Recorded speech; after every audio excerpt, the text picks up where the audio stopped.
It's okay be جان، کوئی بات نہیں، یہ تحفے دینے آیا تھا، چلتا ہوں۔ فی الحال اشر نے جانے میں اپنی عافیت جانی تھی۔ ارے ایسے کیسے بیٹا، اندر آؤ، سب سے مل کر جانا، میرا بچہ اتنے مہینوں بعد آیا ہے۔ ہاں، اور آتے اتنا پیارا استقبال کیا ہے، اشر نے دل میں سوچا۔ آؤ اندر بیٹھ کر جانا۔ نہیں بی جان، پھر کبھی آؤں گا، ابھی چلتا ہوں، کہتے اس نے اجازت لی۔ اس کے جاتے بی جان نے دروازے پر کھڑی لالے کو دیکھا تھا۔ اندر آ، بی جان خونخوار تیور سجائے بولی تھیں۔ سوری بی جان، غلطی ہو گئی، آئندہ سوچ سمجھ کر بولوں گی، دروازے پر کھڑی لالے ڈرتے بولی تھی۔ تو اندر آ، تیرا علاج میں کرتی ہوں، اور خبردار جو بھاگ کر پڑوس میں جانے کی کوشش کی ورنہ لیدر کی جوتی سے سکھائی کروں گی۔ چاروں ناچار اسے بی جان کے پیچھے آنا پڑا۔ ویسے آج صبح صبح ہی ڈوز مل گئی کسی کو، چھوٹی کمرے میں داخل ہوتے لالے کو دیکھتی بولی تھی، جو ابھی 50 دفعہ اٹھک بیٹھک کر کے آئی تھی اور بیڈ پر بیٹھی اپنی ٹانگیں دبا رہی تھی۔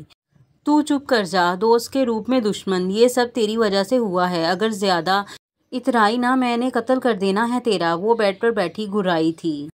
ارے میں نے کیا کیا، یہ شادی والا آئیڈیا کس کا تھا، تمہارا ہی تھا نا، لالے غصے سے بولی تھی۔ آئیڈیا تو میرا ہی تھا، پر میں نے یہ تھوڑی نہ کہا تھا کہ شیرنی کے منہ میں ہاتھ ڈالو۔ تمہیں کس نے کہا تھا جا کر بی جان سے شادی کا کہو؟ عقل مر گئی تھی میری، جو اپنی موت کو خود دعوت دی، وہ منہ بسوڑتے بولی تھی۔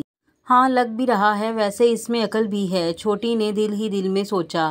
ویسے آپس کی بات ہے، بشیرے کے بارے میں سوچا جا سکتا ہے، چھوٹی اسے چھیڑتے بولی تھی۔ میں نے یہاں سے مکہ مارنا ہے اور تم نے سیدھا بشیرے کے گھر پہنچنا ہے، پھر خود کر لینا اس سے شادی۔ ویسے بی جان نے تمہارے سارے خوابوں پر پانی پھیر دیا، کتنی خواہش تھی نا تمہاری پیا سنگ عید منانے کی، لیکن اب مجھے لگتا ہے تمہیں پیا سنگ نہیں بشیرہ سنگ عید منانی پڑے گی، وہ بھی بھاگ کر۔ کہتے چھوٹی نے واش روم کی طرف دوڑ لگائی تھی اور خود کو بند کر لیا تھا، اور لالے باہر چلا رہی تھی۔ ہاں ہاں ہاں، سیریسلی تجھے جوتے سے مار پڑی؟ حسن اشر کی زبانی اس کے ساڑھے رونما ہوئی داستان سن کر ہنس رہا تھا۔ ہنسی تھی کہ رکنے کا نام ہی نہیں لے رہی تھی۔ اب ہنس نہ، 32 کے 32 دانت توڑ دوں گا، پھر خالی جبڑے کے ساتھ جائیں بارات لے کر، اشر چڑھتا بولا تھا۔ ارے شرم کر لے، بڑا بھائی ہوں تیرا۔ واہ، بچپن سے کچھ دیر پہلے تک تو ہم کرائم پارٹنرز تھے، جو ایک دوسرے سے کچھ نہیں چھپاتے تھے، ہر غلط صحیح کام میں ایک دوسرے کے ساتھی تھے، ہلا گلا سب ساتھ کرتے تھے۔ اب اچانک بڑے بھائی کی روح آ گئی تجھ میں، شادی ہوئی نہیں، موصوف پہلے ہی بدل گئے ہیں، اشر چڑھتا بولا تھا۔ اچھا نا، ایموشنل نہ ہو، گالی دے لے، جو کہنا ہے کہہ لے، چل یہ جوتے سے مجھے مار لے، پر موڈ تو ٹھیک کر لے۔ حسن اس کا موڈ ٹھیک کرنے کی خاطر بولا۔ میرا موڈ اب ایسے نہیں ٹھیک ہونا۔ اچھا پھر کیسے ہوگا؟ جب تک آپ کی اس بیوقوف سالی کا گلا نہ دبا دوں نا، تب تک نہیں ٹھیک ہونا میرا موڈ۔ خواہ خواہ جوتا پڑا اس کی وجہ سے، اشر دانت کچکاتا غصے سے بولا۔ اس کے انداز پر حسن کو ایک دفعہ پھر ہنسی آئی، لیکن بمشکل ضبط کر گیا۔ یار بچی ہے، اس نے کون سا جان بوجھ کر ایسا کیا ہے؟ اب ایک دم تو خود ہی زبوٹا جن کی طرح نمودار ہوا تھا تو نہیں پتا چلا بی جان کو؟ خیر غلطی سے لگ گئی۔ اب بی جان پیار بھی تو تجھ سے کرتی ہے نا، پورا محلہ گواہ ہے اس بات کا کہ بی جان کو تجھ سے کتنا پیار ہے۔ چل میرے بھائی، بھول جا اس بات کو اور آ جا شاپنگ پر چلیں۔ حسن نے بڑے بھائی کی طرح اسے سمجھایا تھا۔ مجھے بی جان پر غصہ نہیں ہے، اس پاگل لالے پر ہے، میں کہہ رہا ہوں بھائی، چھوڑوں گا نہیں اسے۔ کہتے وہ کمرے سے باہر نکلا تھا اور حسن تعصب سے سر ہلاتا اس کے پیچھے گیا تھا۔ چھوڑنا ہی پڑے گا شادی کا خواب اب مجھے، وہ اداس آئی شکل بنائے مایوس کن لہجے میں گویا ہوئی تھی۔ ارے وہ کیوں؟ چھوٹی نے اس سے پوچھا تھا۔ یاد نہیں کیسے بی جان نے دن میں میری درگت بنائی تھی، اور باتوں سے صاف لگ رہا تھا ان کا ارادہ عمر بھر میری شادی کروانے کا نہیں ہے۔ اب نہ ہو گی میری شادی اور نہ میری جان چھوٹے گی، وہ کلستی بولی تھی۔ تم نے ابھی سے دل چھوٹا کر لیا، میرے پاس ایک بہت بڑا اچھا پلان ہے۔ دفع ہو، تمہارے پلان سے اچھا ہے میں پی ایچ ڈی کر لوں، لالے نے جھٹ سے اس کی بات کاٹی تھی۔ یار بڑا دھانسو پلان ہے، سن تو لو ایک دفعہ۔ اچھا چل بولو، اگر اپنی طرح کا کوئی شوشہ چھوڑا نا، میں نے تمہیں تمہارے شوشے کی طرح ہوا میں اڑا دینا ہے، لالے نے دھمکی دی۔ دیکھو یہ بات تو تم مانتی ہو کہ صرف شادی کر کے ہی تمہاری جان چھوٹ سکتی ہے؟ چھوٹی نے پوچھا تھا، جس پر لالے نے ہاں میں گردن ہلائی تھی۔ اور یہ بھی معلوم ہے کہ بی جان تمہارے لیے لڑکا نہیں ڈھونڈنے والی، ایک دفعہ پھر منہ بگاڑتے اس نے ہاں میں گردن ہلائی تھی۔ اب اس کا حل یہی ہے کہ ہم لڑکا خود ڈھونڈ لیں، چھوٹی نے اپنی بات رکھی۔ اور لالے کی طرف دیکھا جو چہرے پر ٹھنڈے تاثرات سجائے اسے ہی دیکھ رہی تھی۔ ہاں لڑکے گلی میں بنٹ رہے ہیں نا، جو تم نکلو گی اور لے آؤ گی، یا کہیں سیل لگی ہوئی ہے لڑکوں کی جہاں سے بآسانی مل جائیں گے۔ بے وقوف لڑکی، تم نے مجھے مارنا ہے تو گلا گھونٹ کر مار دو، یہ بی جان کے ہاتھوں تم نے مجھے سولی پر ضرور لٹکانا ہے۔ لالے نے ایک چپت رسید کی تھی۔ پر یار میری بات تو سنو۔ چپ، میں نے نہیں سننی تمہاری کوئی بھی فضول بات، چپ کر کے سو جاؤ، صبح سحری کے لیے اٹھنا بھی ہے، کہتے اس نے لیمپ آف کیا تھا اور سونے کے لیے لیٹ گئی تھی۔ آج 29واں روزہ تھا، شادی بالکل قریب آ چکی تھی، اختیار ویلا میں تیاری عروج پر تھی، مہمانوں کی آمد و رفت کا سلسلہ بھی شروع ہو چکا تھا۔ لالے بھی عید کی چھٹیوں کی خوشی میں آج صبح سویرے جاگ چکی تھی اور گھر کی صفائی میں مصروف تھی۔ بی جان فرش پر وائپر پھیرتے اس نے صوفے پر بیٹھی بی جان کو پکارا تھا۔ بی جان ٹی وی پر خبریں دیکھتے محض اتنا بولیں، بی جان اگر آج چاند نظر آیا تو گھر پر ڈھولک رکھیں زہرہ آپی کی شادی کی خوشی میں۔ وہ ایک ہاتھ کمر پر رکھ کر اور دوسرے میں وائپر پکڑتے اشتیاق سے پور بولی تھی، کوئی ضرورت نہیں ہے ڈولکی وولکی کی، پورے مہینے کی برکت کو 1 منٹ میں ہوا میں اڑا دینا نحوست سے۔ بی جان نے کہا۔ لے بی جان، آپ ہمیشہ ہٹلر نہ بنا کریں، کبھی تو مان لیا کریں بات۔ دل میں آئی بات اس کی زبان پر آئی تھی اور اگلے ہی پل بی جان کی گھومتی جوتی اٹھتی اس کی طرف آئی تھی۔ اس سے پہلے جوتی اس سے ٹکراتی وہ بھاگی تھی، لیکن گیلا فرش ہونے کی وجہ سے وہ پھسلی تھی اور دھڑام زمین بوس ہوئی تھی اور وائپر کا ڈنڈا اس کے سر پر لگا تھا اور بی جان کی اڑتی جوتی سامنے سے آتے اشر کی طرف تھی، لیکن اشر فوراً سائڈ پر ہوا تھا اور جوتی دیوار سے ٹکرا کر نیچے گری تھی۔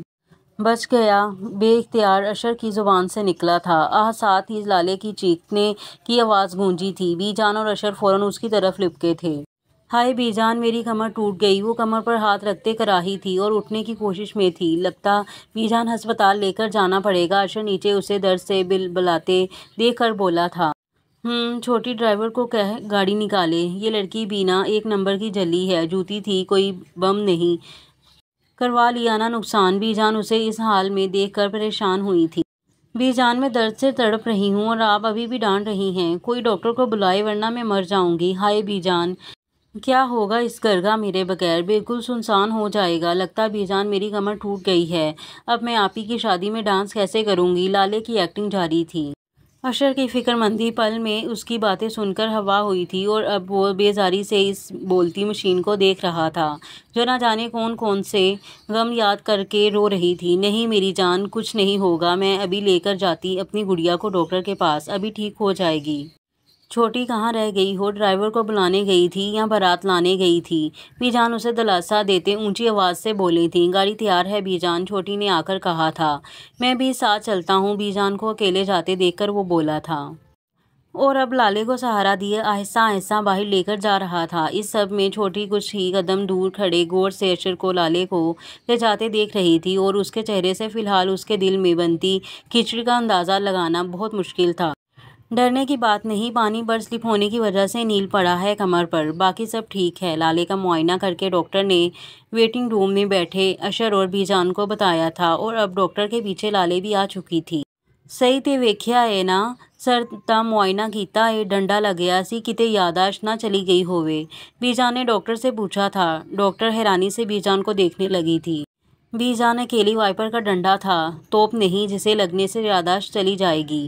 اشر بظاہر مسکراتے بول رہا تھا لیکن دل میں خود کو سلواتیں سنا رہا تھا جو خود کو بے عزت کرنے کے لیے ساتھ چلا آیا تھا۔ او ہو اشر پتر، تینوں نہیں پتا فلماں چ ڈنڈے نال ہی یادداشت چلی جاندی ہے۔ اشر محض مسکرا کر رہ گیا تھا۔ نہیں، فکر کی کوئی بات نہیں ہے، شی از فائن، آپ ہی میڈیسن لے لیجیے گا، انشاءاللہ فاقہ ہوگا، کہتے ڈاکٹر نے ایک پرچی اشر کو دی تھی جس نے مسکراتے وہ پرچی تھام لی تھی۔ آہ بی جان، مجھے پکڑیں، مجھ سے چلا نہیں جا رہا۔ لالے نے بی جان سے سہارا مانگا تھا۔ آہ میری گڑیا، کیسے رنگ پیلا ہو گیا ہے، چل گھر چل، افطاری میں تربوز کا جوس بنا کر دوں گی اپنی بچی کو، وہ لالے کو پچکارتے بولی تھی۔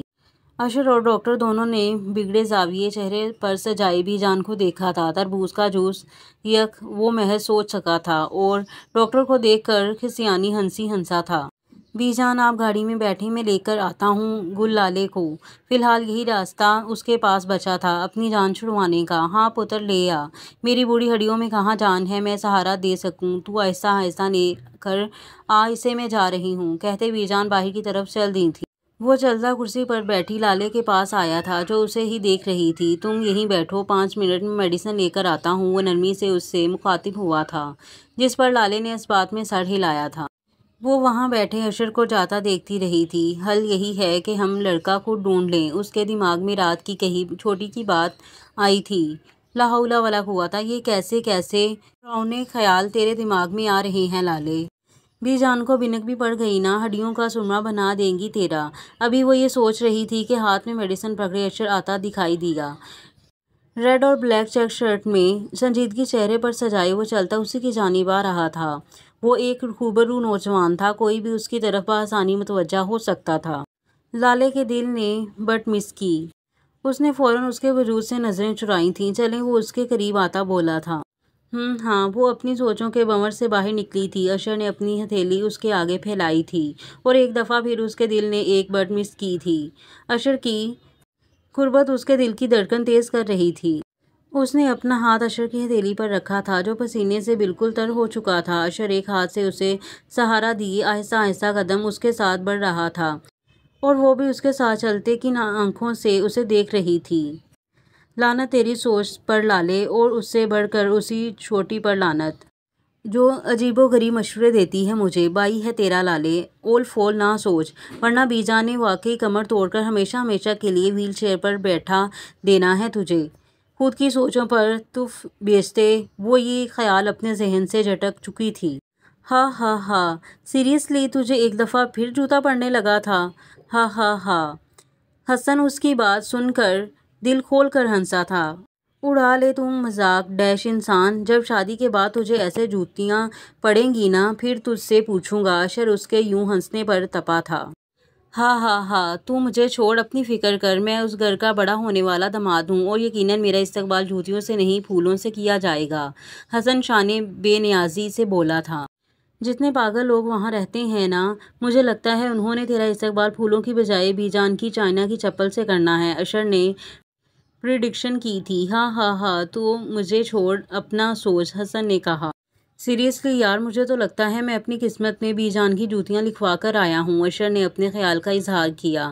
نہیں، مجھے لگتا ہے تو تیری قسمت میں لالے کا محافظ بننا لکھا ہے جو ہمیشہ اس کے حصے کے جوتیاں کھائے گا۔ ہاں ہاں ہاں، حسن ایک دفعہ پھر ہنسا تھا۔ استغفراللہ بھائی، شکل اچھی نہ ہو بندہ بات اچھی کر لیتا ہے، بہت ہی کوئی خراب قسمت لے کر پیدا ہوا ہوگا لالے کا شوہر، جو اس جیسی لڑکی کے لیے تخلیق کیا گیا ہے۔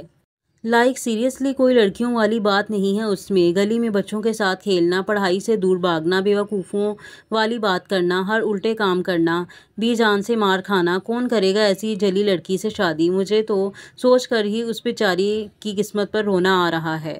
اشر نے کہا تھا۔ اچھا اچھا، اتنی بھی بری نہیں ہے وہ، بچی ہے، وقت کے ساتھ ساتھ سمجھ جائے گی، اور تم اس کی فکر کرنا چھوڑو، اپنا سوچو کہ کیسی فیلنگ آیا کرے گی تمہیں اپنی بیوی کو بتاتے ہوئے کہ تم بی جان سے جوتی کھا کر آئے ہو۔ ہاں ہاں ہاں، کہتے حسن ایک دفعہ پھر ہنسا تھا اور اشر نے ایک زوردار تکیہ اسے مارا تھا۔ وہ مسکراتے اپنے کمرے کی کھڑکی کے پاس کھڑی اشر کے کمرے میں جھانک رہی تھی۔ اس کا کمرہ چونکہ اونچائی پر تھا تو اشر کا کمرہ اسے اپنی کھڑکی سے دکھائی دیتا تھا۔ عموماً اشر کے کمرے کی کھڑکی پردوں سے ڈھکی ہوتی تھی، لیکن آج کھڑکی کھلی تھی اور وہ بآسانی حسن اور اشر کو دیکھ سکتی تھی، لیکن اس کی توجہ کا مرکز فی الوقت اشر تھا۔ تم بھی وہی سوچ رہی ہو جو میں سوچ رہی ہوں؟ چھوٹی اس کے قریب آ کر سرگوشیانہ انداز میں بولی تھی۔ کیا؟ وہ اچھل کر پیچھے ہوئے تھی۔ اچانک آواز پر وہ ڈر گئی تھی۔ اشر بھائی کے بارے میں، چھوٹی نے کہا۔ کیوں؟ میں ان کے بارے میں کیوں سوچوں گی؟ وہ نظریں چراتے پردہ ٹھیک کر کے بیڈ تک آئی تھی۔ اگر سوچ نہیں رہی تھی تو ان کے کمرے میں جھانک کیوں رہی تھی؟ چھوٹی کا اندرونی جاسوس جاگا تھا۔ تم پاگل ہو گئی ہو؟ کچھ بھی اول فول بولے جا رہی ہو؟ جاؤ، مجھے تھوڑا آرام کرنے دو، ڈاکٹر نے مجھے آرام کی تلقین کی ہے۔ وہ اسے جان چھڑانے کی خاطر بولی تھی اور کمبل سے خود کا چہرہ ڈھکا تھا۔ چھوٹی بھی کندھے اچکاتے اپنا ہوم ورک لے کر کرنے بیٹھی تھی۔ ویسے اشر بھائی بالکل پرفیکٹ ہیں، ان سے بہتر بکرا ہمیں کہیں نہیں مل سکتا، چھوٹی کچھ توس کے بعد بولی تھی۔ بکرا؟ وہ بکرے کیسے ہوئے؟ ان کی قربانی تھوڑی نہ کرنی ہے ہمیں۔ لالے چہرے سے کمبل ہٹا کر بولی تھی۔ تم سے شادی کر کر قربان ہی تو ہونا ہے انہوں نے، چھوٹی نے دل ہی دل میں سوچا۔ وہ غلطی سے بول دیا، میں کہنا یہ چاہتی تھی کہ ان سے بہتر انسان ہمیں نہیں مل سکتا۔ بہتر یہی ہے مرغا اپنے قابو میں کرو اور شادی کر کے پڑھائی کے بوجھ سے آزاد کرا لو۔ پر چھوٹی بی جان نے ہمارے مرحوم دادا جی کی بندوق کی گولی سے اڑا دینا ہے ہمیں۔ وہ مسکین سی شکل بنا کر بولی تھی، تو پاگل، تم تھوڑی نام بات کرو گی شادی کی، اشر بائی کی فیملی کرے گی۔ جیسے زہرا آپی کے لیے رشتہ مانگا تھا ویسے تمہارا مانگیں گے نا، پھر تو تمہاری بچت ہو جائے گی نا۔ زہرا آپی کو حسن بھائی پسند کرتے تھے، اشر بھائی کو تو میں ایک آنکھ نہیں باتی۔ وہ کیوں بھیجنے لگے بھلا رشتہ؟ اس نے ایک اور مسئلہ پیش کیا تھا، تو پاگل پہلے انہیں پٹاؤ نا، اگر اشر بھائی پٹ گئے نا تو ہماری مشکل آسان ہو جائے گی۔ ہاں میں تو جیسے لڑکے پٹانے کی ٹیچر ہوں نا، مجھے نہیں آتے یہ کام۔ تو پاگل، گوگل کس مرض کی دوا ہے، گوگل سے دیکھ دیکھ کر ٹوٹکے آزمائیں گے نا، چھوٹی نے اسے ایک اور آئیڈیا دیا تھا۔